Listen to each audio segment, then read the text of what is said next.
जीतन राम मांझी जी इमामगंज विधानसभा में मांझी परिवार का संख्या सबसे ज़्यादा है।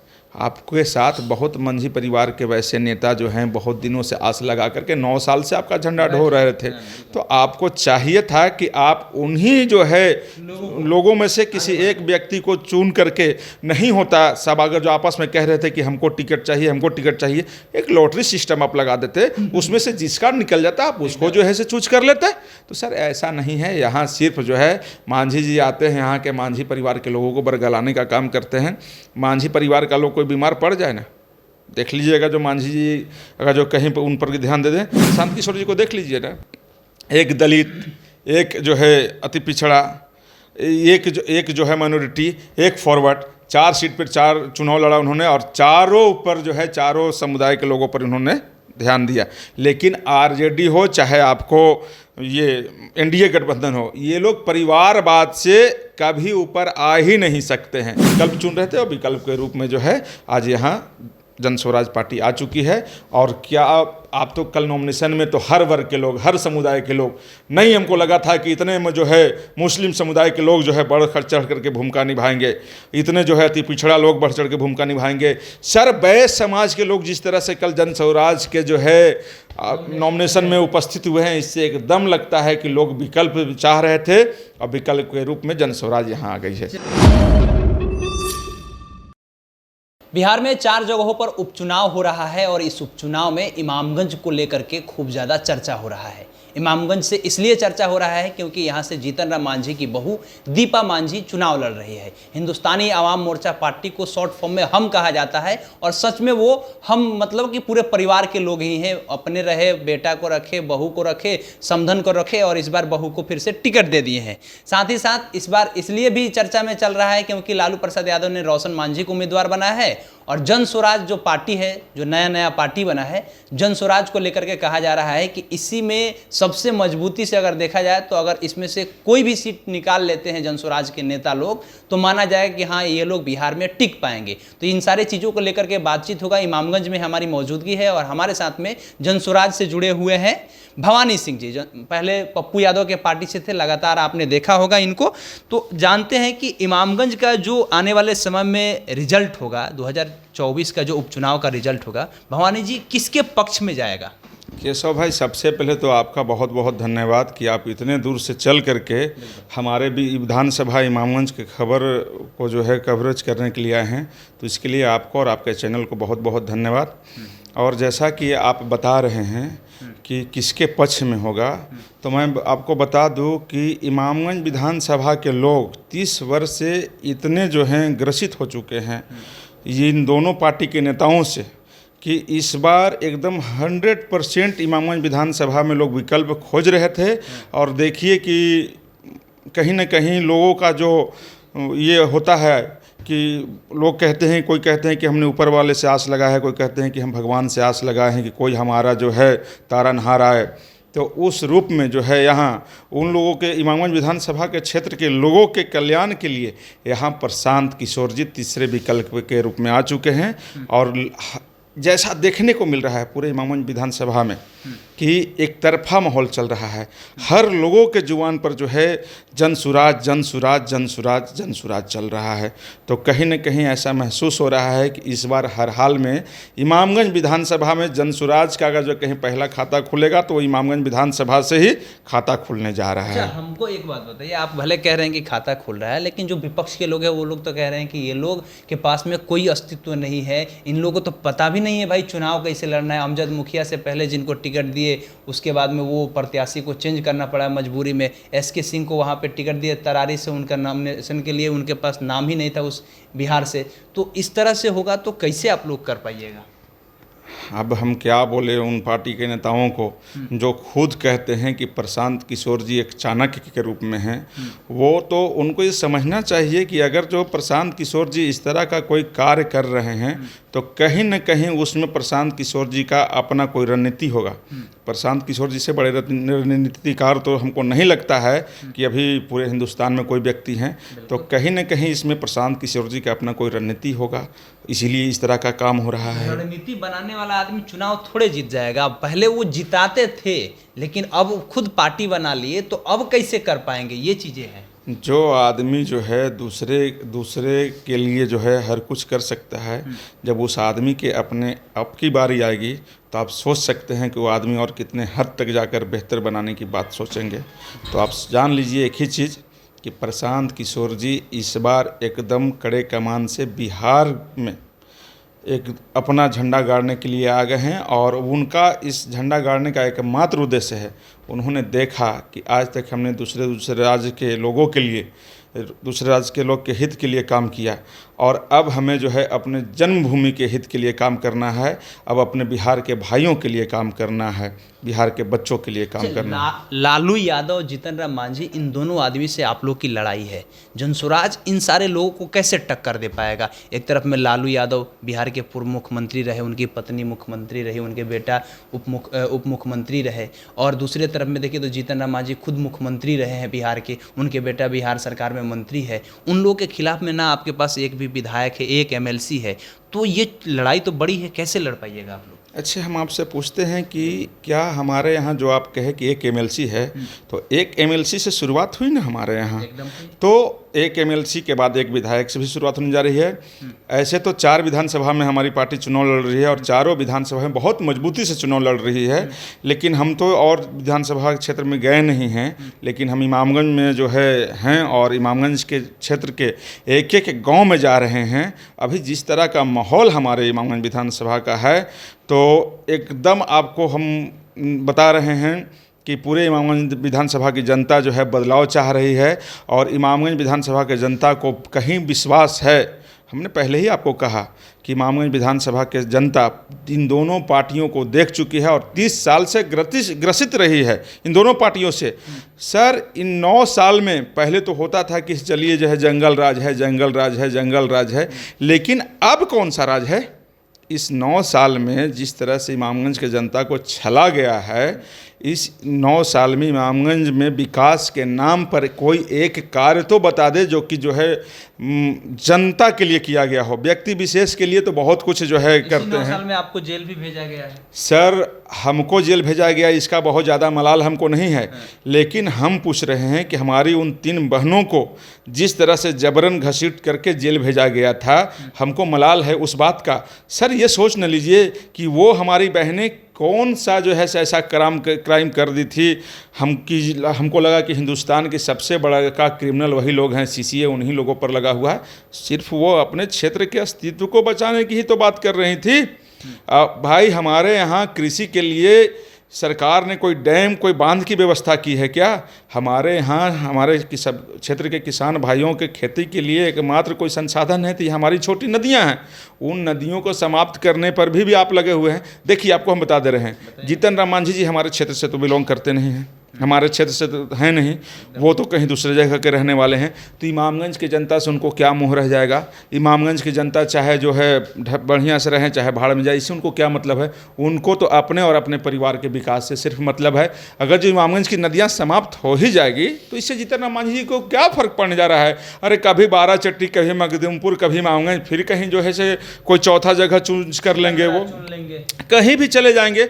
उनको जब इमामगंज के वो स्थानीय व्यक्ति रहते तब ना, आप सोच न लीजिए कि इमामगंज को पूर्ण रूपेणा वो सब, इमामगंज के अस्तित्व को पूर्ण रूपेणा वो समाप्त करने का काम कर रहे थे। अगर जो इन नदियों को समाप्त कर दिया जाता तो मान के चलिए कि इमामगंज में और कुछ बचता ही नहीं। जब खेती ही नहीं होगा, हमारे यहाँ कोई और फैक्ट्री लगा हुआ है, कोई प्लांट लगा हुआ है, हमारे यहाँ कृषि प्रधान क्षेत्र है, ये कृषि के माध्यम से ही जो है आज हमारे यहाँ अपना जीविकापार्जन लोग कर रहे हैं। आप नदियों को समाप्त कर दीजिएगा तो हमारे यहाँ फिर खेतों का सिंचाई कैसे होगा? कोई पैन, कोई बांध की व्यवस्था आपने की है क्या इन 9 सालों में? तो कोई व्यवस्था नहीं की है। हमारे यहाँ सिर्फ पता है क्या व्यवस्था होती है? हमारे यहाँ व्यवस्था होती है कि यहाँ मांझी जी को देखा नहीं गया, मांझी जी को देखा नहीं आया कि इमामगंज के लोग जो है घर घर में बॉल कैसे चल रहा है, मांझी जी को देखा नहीं गया। सर, स्मार्ट मीटर का जो प्रावधान हमारे यहाँ हुआ, हम पूछना चाहते हैं जीतन राम मांझी जी से, आपने कभी सदन में इसका विरोध किया? कि इमामगंज पिछड़ा क्षेत्र है, गरीबों का क्षेत्र है, आप स्मार्ट मीटर लगा दीजिएगा तो 70% से ज़्यादा घर जो है अंधेरे में रहेगी। आपने कभी सदन में रखा तो क्यों विरोध करेंगे भाई? विरोध करेंगे तो कहीं मुख्यमंत्री उन पर नाराज नहीं ना हो जाएंगे? तो इनको इमामगंज क्षेत्र के जनता से कोई मतलब नहीं रहा। मांझी जी ने कभी ये सोचा कि हमारे क्षेत्र के लोग आज जो है, अभी एक मैगरा नारायणपुर में एक बच्चा जल गया पूर्ण रूपेणा, उस बच्चे के इलाज में जो है 3 लाख रुपया लग रहा था पटना के एक हॉस्पिटल में। 2 दिन तक उसके परिवार के लोग इनके दरवाज़ा पर जो है छछनते रह गए, लेकिन उन लोगों के कान तक जूं नहीं रहेगा। उसके बाद वो लोग आ कर के उस बच्चे की माँ हमको फ़ोन पर बात की, तो जा कर के हॉस्पिटल वालों से बात करके 2,20,000 रुपया कम कराने का काम जो है से भवानी सिंह करता है। कभी भी क्षेत्र के, चाहे वो मांझी परिवार का हो, चाहे पासवान परिवार का हो, रविदास परिवार का हो, किसी परिवार का हो, किसी समाज का हो, पिछड़ा का हो, अति पिछड़ा का हो, इवन जनरल का हो, स्वास्थ्य संबंधित कभी भी उसको कोई समस्या होती है तो वो व्यक्ति जो है इनके पास जाता है तो उसकी कोई सुनवाई वहाँ नहीं होती है। रेफरल अस्पताल यहाँ नहीं है तो? सर यहाँ रेफरल हॉस्पिटल तो छोड़ दीजिए, अभी कुछ दिन पूर्व जो है नगर पंचायत हुआ है तो जाकर के हम लोग कुछ उस तरह का मांग किए हैं तो यहाँ मेडिसिन वगैरह रहने लगा है। नहीं तो आज के जो है 2 साल पहले यहाँ आप चल जाते ना तो आपको मेडिसिन भी नहीं मिलता। अरे आप छोड़ दीजिए, हमारे यहाँ जो है एक अल्ट्रासाउंड की व्यवस्था नहीं है, एक डिजिटल एक्सरे की व्यवस्था नहीं है। तो मांझी जी को क्यों जनता वोट दे भाई? आप आज जो है किसान कृषि लोन के लिए चल जाए किसी बैंक में, अगर जो उसको केसीसी हो जाएगा तो मैं राजनीति से संन्यास ले लूँगा। इस तरह की स्थिति हमारे यहाँ। मांझी जी के खिलाफ में इतना बोल रहे हैं, बेटा मंत्री है बिहार सरकार में, मांझी जी खुद केंद्र सरकार में MSMSC मंत्री है, डर नहीं लग रहा है कि बोल रहे हैं कहीं हो सके कि फिर फंसा दिया जाए या कुछ हो जाए? सर हम जो है अपना जो है बोरिया बिस्तर जेल में छोड़ करके आए हैं, इसीलिए हमको भयभीत कराने का लोग प्रयास नहीं करें। मैं आपको आश्वस्त करा देना चाहता हूं कि ये भी जो उस दिन हम 18 दिन जेल में रहे ना, इसका कारण यही था कि उस दिन भी जितना मांझी जी इमामगंज आए हुए थे और मेरा बालू का आंदोलन चल रहा था, यही टाउन हॉल इमामगंज के पास मैंने उनका विरोध किया। तो जो है सो कहे कि आप राजनीति कर रहे हैं, अपने अस्तित्व को बचाने की अगर जो हम बात कर रहे हैं तो आप कह रहे हैं राजनीति कर रहे हैं, तो हाँ कर रहे हैं राजनीति। सत्य जो है परेशान हो सकता है, पराजित नहीं हो सकता है। दोबारा जाने के लिए तैयार भी? हम एकदम आश्वस्त हैं। हमको 2 बार 3 बार जब तक क्षेत्र के जनता के लिए जेल जाना पड़ेगा हम जाएंगे। हमको अपने क्षेत्र के अस्तित्व को बचाने के लिए बालू का विरोध करना पड़ेगा तो हम करेंगे। इसके लिए चाहे वो हमको जितना बार विरोध कर दे। क्या आपको लग रहा है इस स्मार्ट मीटर का विरोध हम नहीं करेंगे? क्या इस स्मार्ट मीटर का भी हम विरोध करेंगे? हम तो क्षेत्र के लोगों को एकदम ओपन कहेंगे कि आप लोग अपने घरों में स्मार्ट मीटर को मत लगने दीजिए। स्मार्ट मीटर लग जाएगा तो आप जो है से कहाँ से आदमी ये कर पाएगा? सर जो है बहुत 30% लोग कर लेंगे, लेकिन 70% लोगों के घर में अंधेरा हो जाएगा। तो क्यों आप ऐसा काम करते हैं? कुछ बेहतर तो कर नहीं रहे हैं, कुछ अगर जो थोड़ा बढ़िया चल रहा है तो उसको भी आप ख़त्म करने का काम कर रहे हैं। प्रत्येक दिन शराबबंदी के नाम पर इतना जो तांडव हो रहा है, यहाँ आपको बता दे रहे हैं कि सबसे ज़्यादा अगर जो कोई परेशान है यहाँ तो कोई जेल जा रहा है तो सबसे ज़्यादा मांझी परिवार के लोग जेल जा रहे हैं। सर आप सरकार के समर्थन में थे, आप एक बार अड़ जाइएगा तो जैसे इसमें संशोधन नहीं होगा। सिर्फ मांझी परिवार ही जेल जाने के लिए शराबबंदी में बने हैं। 90% से 95% लोग शराबबंदी के नाम पर मांझी परिवार के ही जेल जा रहे हैं, दूसरे कोई समुदाय के लोग जेल नहीं जा रहे हैं। इमामगंज को लेकर के सारे लोगों का नज़र रहेगा कि भाई इमामगंज की जातीय समीकरण क्या है, तो हम तो यहाँ के हैं नहीं, हम तो गूगल पे ही केवल पढ़े हैं। आप जरा हमें बताइए कि इमामगंज की जातीय समीकरण क्या है? आप तो जाति पाति ज़्यादा मानते नहीं है, लेकिन फिर भी हम आपसे पूछें। सर जाति पाति उसी दिन हम मानने लगेंगे ना, हिंदू मुसलमान राजपूत भूमिहार जो है रविदास पासवान, ये सब जो हम उसी दिन मानने लगेंगे जिस दिन लोग जो है हॉस्पिटल में रहते हैं और ब्लड लेते वक्त कहेंगे कि हम राजपूत हैं, राजपूते के खून हमको चाहिए, उसी दिन हम जो है जाति पाति मानने लगेंगे। समीकरण बताइए सर। समीकरण जो है से बहुत बढ़िया यहाँ इमामगंज में अभी जो चल रहा है, मांझी परिवार भी जो है इन दोनों मांझियों से जो है से बहुत मांझी परिवार क्षुब्ध हो चुके हैं। तो इन दोनों से क्षुब्ध होकर के मांझी परिवार भी तीसरा विकल्प के रूप में थे, तो जो उनको मिल चुका है। पासवान समुदाय का कैंडिडेट है, इसीलिए पासवान समुदाय जो है एकदम पूर्ण रूपेण है। और अभी जो है आप कास्टिज्म का जो कह रहे हैं तो जाति कितना है सर, अति पिछड़ा लोग जो है इन दोनों से इतना क्षुब्ध हो चुके हैं। हमारी बात हो रही है अति पिछड़ा के नेताओं से, जैसे कहार समाज में भी हमारी बात हो रही है, जो है ठाकुर समाज में भी बहुत बात हो रही है, बड़ी समाज में भी बात हो रही है। ये सारे लोग मन बना चुके हैं कि हम लोग इस बार प्रशांत किशोर जी के साथ जाने का काम करेंगे। और एक चीज़ हम आपको और बता दे रहे हैं, आप जो इस जाति समीकरण की बात कर रहे हैं, तो जन स्वराज ही एक ऐसा पार्टी है जिसके साथ आपको दांगी कुशवाहा समाज के भी लोग जो हैं, इनके साथ जो है आपको जादव समाज के भी जो है लोग जुड़े हुए हैं और प्रमुख रूप में जुड़े हुए हैं। ये नहीं है, ये लोग भी जो है इन दोनों से इतने ग्रसित हो चुके थे कि ये लोग भी चाह रहे थे कि हमको सिर्फ जात के नाम पर ठगा जाता है, तो हम लोग जो है कम से कम कोई ऐसा पार्टी आए जो जात पात को नहीं मानता हो, उस पार्टी के साथ हम लोग जाएं। तो विकल्प के रूप में प्रशांत किशोर जी से बेहतर और कौन मिलेगा। तो इस बार प्रशांत किशोर जी के साथ आपको जो है हर जात के लोग, हर कौम के लोग, सर कल के नॉमिनेशन में आप देख लीजिए ना, लोगों ने कहा था कि एम वाई समीकरण है, एम वाई समीकरण है, एम वाई समीकरण है, लेकिन आपको बता दे रहे हैं कि कहा तो मुस्लिम समुदाय के लोगों ने, सिर्फ एम वाई समीकरण जो है नाम के लिए है। आरजेडी ने 4 जो है सीट पर चुनाव लड़ी, क्या 4 सीट में 1 सीट का भी अधिकार जो है माइनॉरिटी नहीं था क्या? आखिर क्यों माइनॉरिटी को सिर्फ वोट के लिए जो है लोग याद करते हैं, माइनॉरिटी के हक की बात कभी नहीं करते हैं? क्या 1 सीट भी तो माइनॉरिटी को मिलना चाहिए था। आप प्रशांत किशोर जी को देख लीजिए ना, एक दलित, एक जो है अति पिछड़ा, एक जो है माइनॉरिटी, एक फॉरवर्ड, 4 सीट पर 4 चुनाव लड़ा उन्होंने और चारों ऊपर जो है चारों समुदाय के लोगों पर उन्होंने ध्यान दिया। लेकिन आरजेडी हो चाहे आपको ये एनडीए गठबंधन हो, ये लोग परिवारवाद से कभी ऊपर आ ही नहीं सकते हैं। आरजेडी में क्या हो रहा है, जगता बाबू के बेटा को टिकट मिल रहा है, और कोई नहीं थे क्या? जगता बाबू जी आपके एक बेटा सांसद हो गए हैं, आप स्वयं आरजेडी के जो है अध्यक्ष हैं, आपको चाहिए था कि वहाँ से लड़ाए, एमएलसी डॉक्टर पुनीत को एमएलसी लड़ाए, तो आपको चाहिए था कि आप वहाँ पर अपने ये परिवारवाद से मोह भंग खत्म करके दूसरे किसी व्यक्ति को आप उम्मीदवार बनाते। तो ऐसा नहीं है। यहाँ देख लीजिए जीतन राम मांझी जी इमामगंज विधानसभा में मांझी परिवार का संख्या सबसे ज़्यादा है। आपके साथ बहुत मांझी परिवार के वैसे नेता जो हैं बहुत दिनों से आस लगा करके 9 साल से आपका झंडा ढो रहे थे, तो आपको चाहिए था कि आप उन्हीं जो है लोगों में से किसी एक व्यक्ति को चुन करके, नहीं होता सब अगर जो आपस में कह रहे थे कि हमको टिकट चाहिए, हमको टिकट चाहिए, एक लॉटरी सिस्टम आप लगा देते, उसमें से जिसका निकल जाता आप उसको जो है से चूज कर लेते। तो सर ऐसा नहीं है, यहाँ सिर्फ जो है मांझी जी आते हैं, यहाँ के मांझी परिवार के लोगों को बरगलाने का काम करते हैं। मांझी परिवार का लोग कोई बीमार पड़ जाए ना, देख लीजिएगा, जो मांझी जी अगर जो कहीं पर उन पर ध्यान दे दें, उस समय जो है मांझी परिवार के लोगों को कोई याद आता है तो वो हम अपने मुख से नहीं कर रहे हैं। मैं 24 घंटा मगध मेडिकल में सुविधा देता हूँ हर एक समाज के लोगों के लिए। 24 घंटा हमारे 2 लड़के 24 घंटा अवेलेबल रहते हैं मगध मेडिकल में। हमारे विधानसभा क्षेत्र का कोई भी व्यक्ति जाता है, अभी एक जो है डुमरिया में एक महिला को रात में सांप काट दिया है 12 बजे रात को, 12:30 में उनका फ़ोन आता है कि भैया ऐसा बात है, हम ले जाइए मगध मेडिकल में, मेरा लड़का है, ये नंबर है उसका, आप ले लीजिए। और जो है से आपको मैं बता रहा हूँ, कभी जो है जा करके देख लीजिए कुशवाहा। वो लगातार हम लोग भी देखते हैं, हम लोग को भी जब जरूरत पड़ता है आपसे बात करने के लिए बात होता है जी। तो सर जो भी शिक्षा के क्षेत्र में आज तक इमामगंज में क्या हुआ, एक डिग्री कॉलेज भी खुलवा पाए क्या?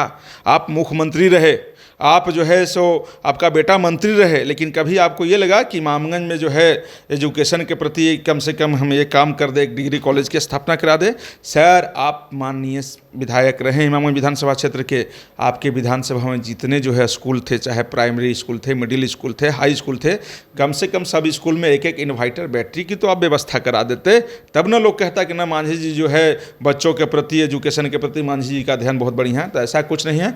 और आरजेडी भी उम्मीदवार के नाम पर ऐसे उम्मीदवार को यहाँ प्रस्तुत किए हैं कि जिनसे जो है आज नहीं, आज के 15 साल पहले से ही जो है यहाँ के जनता जो है इतना नाराज है कि वो जब उपाध्यक्ष थे तो इमामगंज विधानसभा के लोगों के ऊपर इतना तानाशाही दिखाए हैं कि उनसे भी लोग क्षुब्ध हैं। इसलिए सारे लोग विकल्प चुन रहे थे और विकल्प के रूप में जो है आज यहाँ जन स्वराज पार्टी आ चुकी है। और क्या आप तो कल नॉमिनेशन में तो हर वर्ग के लोग, हर समुदाय के लोग, नहीं हमको लगा था कि इतने में जो है मुस्लिम समुदाय के लोग जो है बढ़ चढ़ करके भूमिका निभाएंगे, इतने जो है अति पिछड़ा लोग बढ़ चढ़ के भूमिका निभाएंगे। सर्ववैश्य समाज के लोग जिस तरह से कल जन स्वराज के जो है नॉमिनेशन में उपस्थित हुए हैं, इससे एकदम लगता है कि लोग विकल्प चाह रहे थे और विकल्प के रूप में जन स्वराज यहाँ आ गई है। चलिए, तो विकल्प लोग चाह रहे थे, लालू यादव और जीतन राम मांझी से यहाँ पे लोग उब चुके हैं, ऐसा इनका कहना है।